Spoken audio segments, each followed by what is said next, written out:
Murakoze nyakubahwa Perezida wa Repubulika. Amazina nitwa Ndarutse Merci, nkaba ndi rwiyemezamirimo ukomeye cyane. Ntago ndanguza cyangwa ndangure, ahubwo ndasetsa.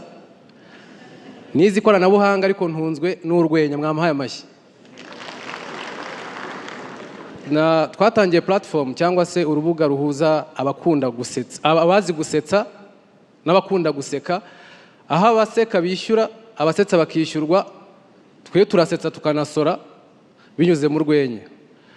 Nyakubahwa Perezida wa Repubulika, muri urwo rugendo, iyo ndi gushaka talents cyangwa se abanyempano, njya mu bigo by'amashuri nka creating comedy clubs kugira ngo nibasoza kwiga bazajoining main comedy yitwa Jen's Comedy Show. Nasabaga Ministeri y'Uburezi n'igitekerezo ko impano z'abana b'Abanyarwanda zishyigikiwe guhera mu mashuri matoya zikazamuka mu mashuri makuru, byaba byatangiye gufata irange cyangwa se umurongo ku buryo basoza batangira kubibyazamo amafaranga. Ndashimira First Lady kuri gahunda ya Rwanda ubuhanzi ko niyo nazamukiyemo birangira mfite iyo platform, na gahunda ya Ministeri y'Urubyiruko ya Art Connect.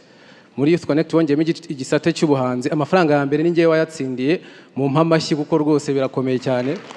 Gusetsa abantu ntabwo biba byoroshye.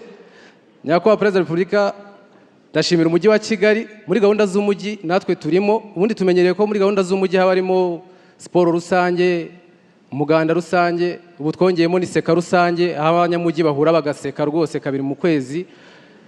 Nyakubahwa Perezida wa Repubulika, izo gahunda zose wagiye uzitabira, nashakaga kugutumira muri gahunda y'iseka rusange, natwe ukazatugeraho. Murakoze kandi tuzagusetsa ivumbi ritumuke.